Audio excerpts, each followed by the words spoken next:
तो सुना आपने गृह मंत्री अमित शाह जो कि भारतीय जनता पार्टी के हाई वोल्टेज प्रचार को आगे से लीड कर रहे हैं। जेपी नड्डा इससे पहले कर रहे थे। जेपी नड्डा पर पहले तो वो हमले की खबर और उसके बाद कोविड के बाद वो राजधानी में है। ऐसे में गृह मंत्री का ये 2 दिन का हाई वोल्टेज दौरा जो रहा है चुनाव का, उसी पर आप झलक देख रहे थे, क्योंकि उसके अंत में प्रेस कॉन्फ्रेंस के जरिए तमाम बातों को समेटते हुए और उसका एक तरह से निष्कर्ष निकालते हुए अमित शाह आपको इस प्रेस कॉन्फ्रेंस में दिखे। हालांकि मुख्यमंत्री उम्मीदवार के तौर पर क्या धरती पुत्र शुभेंदु अधिकारी के तौर पर किसी के नाम का प्रोजेक्शन होगा, उन्होंने उस पर यह बात कही है कि हो भी सकता है, तय हो गया तो नहीं भी हो सकता है अगर फाइनल नहीं हुआ तो। लेकिन क्या ये वो बड़े वादे हैं जो किए जा रहे हैं पलायन के पहले? इसे जी हां भगदड़ी कहिएगा, क्योंकि कई नेता जो शुभेंदु अधिकारी के साथ भारतीय जनता पार्टी में शामिल हो गए, उन सब पर आप चर्चा सुन रहे थे। 2 बड़ी बातें जो उन्होंने कही है, एक तो अध्यक्ष जेपी नड्डा के काफिले पर हमले का एक बार फिर से उन्होंने मुद्दा छेड़कर वहां पर बात कही कि ये गलत है। दूसरी तरफ उन्होंने भ्रष्टाचार के मुद्दे को भी नए सिरे से उड़ाया है, जिसको राज्यपाल भी लगातार उठाते रहे हैं। शाहनवाज हुसैन साहब, राष्ट्रीय प्रवक्ता भारतीय जनता पार्टी के, हमारे साथ चर्चा में शामिल हो रहे हैं। शाकिर अली टीएमसी के प्रवक्ता के तौर पर हमारे साथ शामिल होंगे। अब निजेश Awasthi ji political analyst, RSS समर्थक के तौर पर हमारे साथ जुड़ेंगे, और जयंतो घोषाल वरिष्ठ पत्रकार और हमारे साथ इस पूरी चर्चा में जुड़ रहे हैं। सबसे पहले शाहनवाज जी, आपसे 2-4 लाइन में जल्दी से समझते हुए, ये जो पूरी ताकत बीजेपी झोंक रही है, ममता बनर्जी का कहना है कि आप लोग जानबूझकर इस तरह से प्रचार को आगे ले जा रहे हैं। जो एक पत्रकार का वहां पर सवाल भी था, क्या ये जानबूझकर ममता सरकार को घेर कर डिस्टेबलाइज करने की कोशिश है? क्योंकि वो यही आरोप लगा रही है कि आप उस सरकार को अस्थिर कर रहे हैं चुनाव के तैयारी के बहाने। शाहनवाज जी, देखिए, हम कांग्रेस पार्टी के नेता नहीं हैं कि जो घर में सोए रहेंगे, चुनाव के पहले कोई मेहनत नहीं करेंगे, फिर चुनाव के बाद 2 दिन प्रचार करेंगे, 4 दिन आराम करेंगे। जिस दिन एक चुनाव खत्म होता है हम दूसरे चुनाव में लग जाते हैं।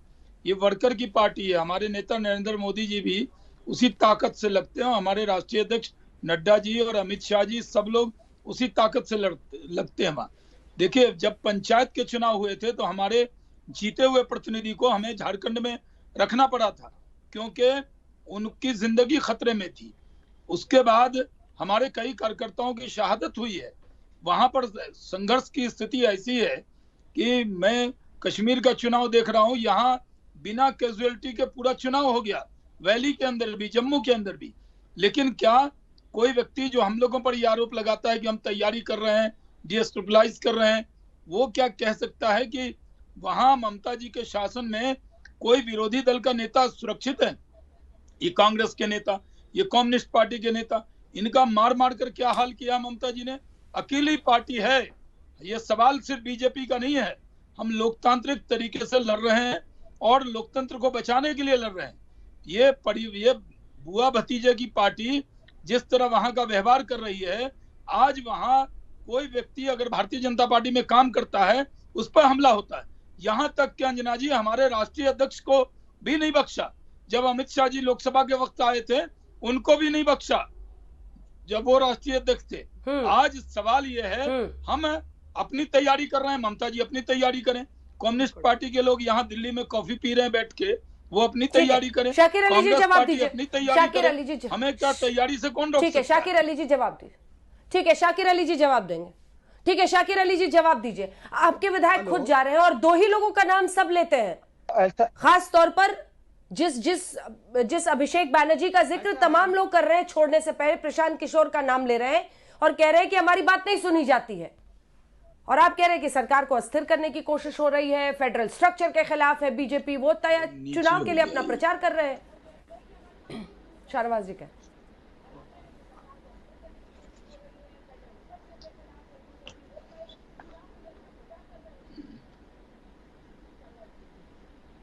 शाकिर जी? हेलो हाँ अंजना जी, आवाज आ रही है? बोलिए बोलिए दादा, बोलिए। हाँ देखिए, ऐसा है अंजना जी कि वो बात में शाहनवाज भाई बैठे हुए हैं, मैं उनसे ये कहूंगा कि अभी का जो परिस्थिति है वही बात हो गया कि बंगाल में काबा गर्दा मचलवा। तो हमारे कहने का मतलब यही है कि देखिए, जो ममता बनर्जी का कहना है कि इतने प्रेशराइज और इतने चारों तरफ से लोगों को लेके और दिल्ली, गुजरात, मध्य प्रदेश, झारखंड, बिहार, उत्तर प्रदेश, सब जगह के लोगों को इकट्ठा करके बंगाल में लाया जा रहा है ताकि ममता बनर्जी को, सरकार को जबरदस्ती उखाड़ फेंके।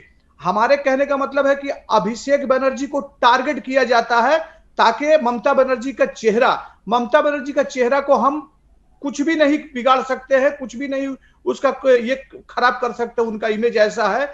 इसीलिए उनके साथ में उनको भतीजा को जोड़ दिया गया है ताकि भतीजा के नाम पर हम लोग बोलेंगे तो कम से कम बंगाल की जो जनता है वो जो है उनका माइंड भटकेगा।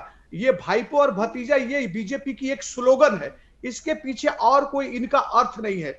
लेकिन आज जो बंगाल में इनके पास कोई चेहरा नहीं है, कुछ भी नहीं है, लेकिन एक चुनी हुई सरकार 5 साल से, आप कहिए तो 14 से, आज ममता बनर्जी अकेले बंगाल की ऐसी शेरनी है कि जो हमेशा सेंट्रल गवर्नमेंट, नरेंद्र मोदी के गवर्नमेंट के खिलाफ में दफा दफा आवाज उठाते रहती है और दिल्ली जाके बड़ी सी बड़ी आंदोलन की इनके खिलाफ में, जो इन्होंने जीडीपी का, नोटबंदी का, जीएसटी का, ये जितने भी मामला किए हैं, जितने भी ये हुआ है, आप देखिए तो उस पर जो है ये भगदड़ क्यों मच रही है पार्टी में जाती है। और उन्हीं का ये बदला लेने के लिए, ये 14 से लेके और ये 20 तक के बदला लेने के लिए भगदड़ क्यों मची है? बंगाल पर जबरदस्ती कब्जा करना चाहते हैं। शाकिर अली, अंजना जी, मैं आपको यही बताना चाहता हूँ। शहरवाज जी, मैं एक बात कहता हूँ कि जब नंदीग्राम सिंगूर में नंदीग्राम सिंगूर का जब संघर्ष हो रहा था और कम्युनिस्ट वाले इनको तंग कर रहे थे, लाठी मार रहे थे, तो वही सुषमा स्वराज जाती थी, वही शाहनवाज हुसैन जाता था, वही ममता जी के साथ प्रचार करने जाते थे। उस वक्त हम बिहारी नहीं थे, हम राज्य के नहीं थे। आज अगर हम लोग जाएंगे कि अपने देश में आप बांग्लादेशी को वोटर बना लें, तो वहां पर बांग्लादेशी कलाकार को नहीं, बांग्लादेशी को वोटर बना लें, बांग्लादेशी कलाकार को बुला लें, तब कोई बात नहीं। और अपने ही देश में, यहाँ कश्मीर में मैं मौजूद हूँ, यहाँ तो कोई सवाल नहीं उठा रहा कि शाहनवाज हुसैन क्यों आया छिपा हुआ है। बंगाल में क्या बांग्लादेशी के नाम पर आपका पीछे में एनआरसी छिपा हुआ है। बारी बारी से एक एक करके, एक मिनट जरा उनको शांत कीजिए, मैं जवाब दे देता हूँ जी। मैं कह रहा हूँ जहां भी चुनाव होगा हम जाएंगे, हम पार्टी के कार्यकर्ता हैं, और जहां भी चुनाव होता है वहां हम जाते हैं। जब ममता जी बीजेपी के साथ थी तो बीजेपी बड़ी अच्छी थी, मीठा मीठा गप गप, तीता तीता थू थू। आज कह रहे हैं बीजेपी के बाहर के लोग क्यों आ रहे हैं? तब हम प्रचार करने जाते थे कि नहीं? तब ममता जी हमें बुलाती थी कि नहीं? पार्टी के और कार्यकर्ता जाते थे कि नहीं? अरुण जेटली या सुषमा स्वराज जी जब उन पर हमला होता था हॉस्पिटल में, उनकी मदद के लिए जाते थे कि नहीं? सवाल ये है, शाकिर अली साहब ने कहा वो शेरनी है। अरे शेरनी अपने ही लोगों को खा जाएगी। माँ माटी मानुष के नाम पर वो शेरनी वहां के लोगों को खा रही है। अपने जो बंगाल में कार्यकर्ता हैं, क्या वही उनकी हत्या हो रही है ना? कोई बिहार या यूपी से गए हुए कार्यकर्ता की हत्या नहीं हुई है। अगर आप माँ माटी मानुष की बात करते हैं और कहते हैं कि ममता जी शेरनी है, तो क्या शेरनी बंगाल के लोगों को खाएगी? क्या संदेश देना चाहते हैं? अंजना जी, मैं बोलूं, ताकत से लड़ेंगे, जयंत घोषाल जी एक छोटा सा जवाब, ताकत से लड़ेंगे। और ठीक है, बोलिए शाकिर अली, जल्दी बोलिए, ब्रेक का टाइम हो रहा है। नॉर्थ बंगाल में भी हम ही जाते थे प्रचार में। शाकिर अली आज कह रहे हैं क्यों आ रहे हैं बिहार के लोग? अंजना जी क्यों और लोग क्यों आ रहे हैं? अभी भारतीय जनता, अब जो अफरा तफरी की बात कर रहे हैं ना, देखिए ये करीब करीब 5-6 महीना से छुटपुट चल रहा था। अभी जो है नया बीजेपी और पुराना बीजेपी, ये लोगों का ऐसा हो गया है कि जो पुराने बीजेपी थे वो ऑफिस के बाहर आके बैठे हुए हैं और नया बीजेपी ऑफिस के अंदर दखल कर लिए है। और ये दोनों का आपसी लड़ाई जो है, आपस में लड़ के ये लोग मर रहे हैं, आपस में ये लोग लड़ के मर रहे हैं। और कम्युनिस्टों से आया हुआ दल इनके पास में है, हरमद आया हुआ दल है इनके पास में। ये लोग ऐसे लोग में इकट्ठा करके भारतीय जनता पार्टी के भर रहे हैं। टीएमसी संभालिए, हमारी पार्टी की चिंता मत कीजिए। जितने भी बदनाम गुंडा बदमाश को ये लोग पार्टी में भर रहे हैं, जो आपस में लड़के मर रहे हैं। और ममता और हमारी सरकार, ममता बनर्जी की सरकार, हमारी शेरनी बदनाम हो रही है। ठीक है, अरे आप लोग का चरित्र, आप लोग का चेहरा और चरित्र तो पूरे हिंदुस्तान के। ठीक है, दो बड़ी बातें, जल्दी से ब्रेक का टाइम हो रहा है, दोनों को रोकिए। अरे ब्रेक का टाइम हो रहा है, थोड़ा सा। पार्टी। शाहनवाज जी ब्रेक का टाइम हो रहा है। शाकिर अली साहब रुक जाइए। अब निजेश अवस्थी जी भी हमारे साथ जुड़ गए हैं और जयंतो घोषाल भी हमारे साथ जुड़ गए। एक ब्रेक के बाद जब हम लौटेंगे तो दो मुद्दों पर चर्चा करेंगे। ये कहना है शाकिर अली का कि ममता बनर्जी पर प्रहार नहीं कर सकते तो जानबूझकर अभिषेक बनर्जी के नाम पर सब हल्ला बोल रहे हैं। दूसरी तरफ बीजेपी का यह आरोप है कि अपने ही कार्यकर्ता थे ना, पश्चिम बंगाल के ही लोग थे जिनकी हत्याएं हुई हैं। एक ब्रेक के बाद बंगाल में चुनाव है और इसीलिए सियासी बवाल है और इस सियासी बवाल में भारतीय जनता पार्टी की तरफ से हर बड़ा नेता, हर केंद्रीय मंत्री एक एक करके पहुंचता हुआ बंगाल के इस चुनावी मैदान में। तो आइए आपको सुनाते हैं। गृह मंत्री अमित शाह का आज 2 दिन का दौरा समाप्त हुआ है। प्रेस कॉन्फ्रेंस में उन्होंने तमाम सवालों के जवाब दिए। शुभेंदु अधिकारी ने जो बीजेपी ज्वाइन किया है, मुख्यमंत्री का उम्मीदवार क्या हो सकता है, भ्रष्टाचार के मुद्दे पर उन्होंने क्या कहा है, जल्दी से आपको सुना देते हैं, फिर चर्चा के लिए चलेंगे। भ्रष्टाचार भी चरम सीमा पर है। साइक्लोन के राहत का जो पैसा देना होता है, भारत सरकार जो भेजती है, उसमें भी सत्ताधारी दल ने अपने कार्यकर्ताओं का उपयोग कर कर बेफाम भ्रष्टाचार किया। मोदी जी ने गरीबों के लिए खाना भेजा, कोरोना के काल में 9 महीने तक उसके पूरे की पूरी बोरियां गायब हो गई, गरीब भूखा रहा। इसकी जिम्मेदारी किसकी है? क्या सत्ता में है उनकी नहीं है? हाईकोर्ट ने दखल करनी पड़ती है, सीएजी के स्पेशल ऑडिट के लिए ऑर्डर करने पड़ते हैं। बंगाल के अंदर भारतीय जनता पार्टी का तैयारी का जो अभियान है, उसमें 2 दिन से मैं बंगाल में हूं।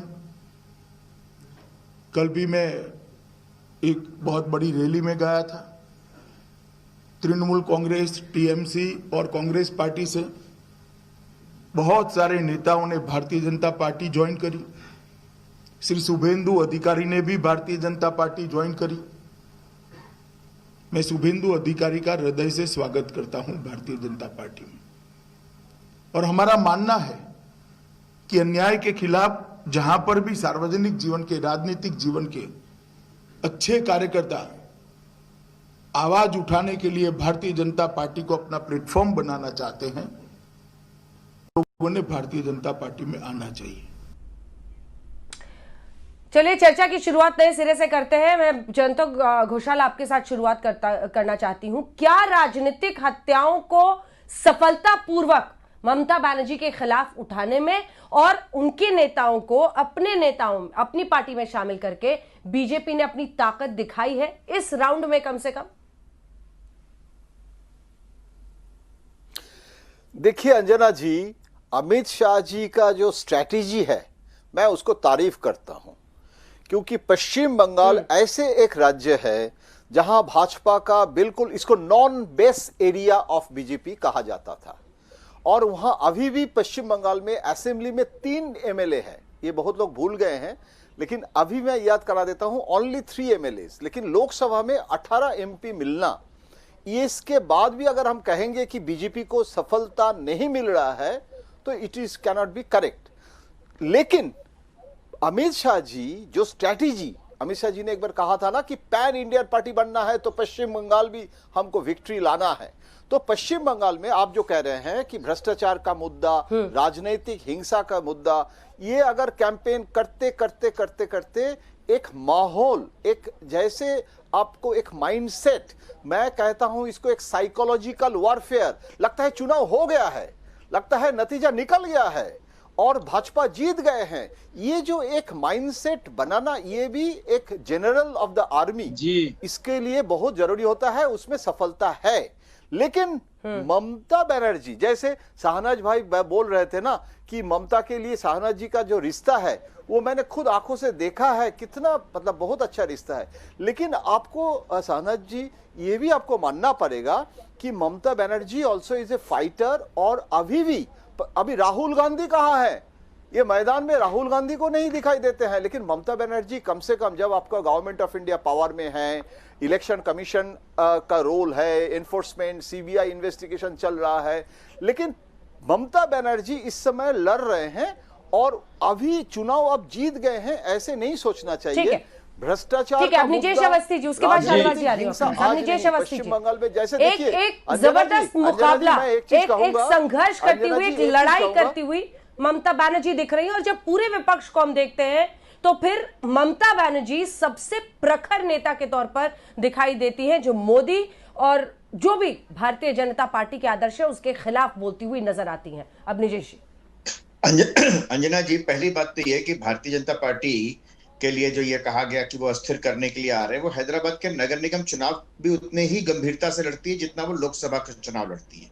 इसलिए भारतीय जनता पार्टी जो है उसके नेता जो हैं 24/7/365 की राजनीति करते हैं, पार्टी में काम करते हैं और उसका फल भी मिलता है, सुपरिणाम भी मिलता है। एक बात। दूसरी बात जो सबसे महत्वपूर्ण बात है कि जो जिस तरीके के अगर आरोप लगाना चाहिए ना, तो आरोप का जवाब आप तथ्यों से दें। आप कह रहे हैं कि सबसे प्रखर वक्ता है ममता बनर्जी, नड्डा गड्ढा चड्डा फड्डा बोलने वाली सबसे प्रखर वक्ता है क्या? ये उनकी हताशा और निराशा का साक्षात प्रमाण है। ये प्रखर वक्ता नहीं होता। जिस तरीके की भाषा का चमड़ी उधेड़ दूंगी, ये प्रखर वक्ता नहीं होता। ये नेता के गुण नहीं है। और जहां तक तीसरी बात है फेडरल करेक्टर की, फेडरल करेक्टर में सिर्फ राज्य नहीं है, फेडरल करेक्टर इसलिए क्योंकि उसमें केंद्र भी है। आ रही हूँ शाकिर जी, आ रही हूँ, केंद्र भी पूरा है करने दीजिए अपनी जयश्री को। तो केंद्र और राज्य दोनों है। सिर्फ राज्य अपने आप में स्वायत्त नहीं है, स्वतंत्र नहीं है।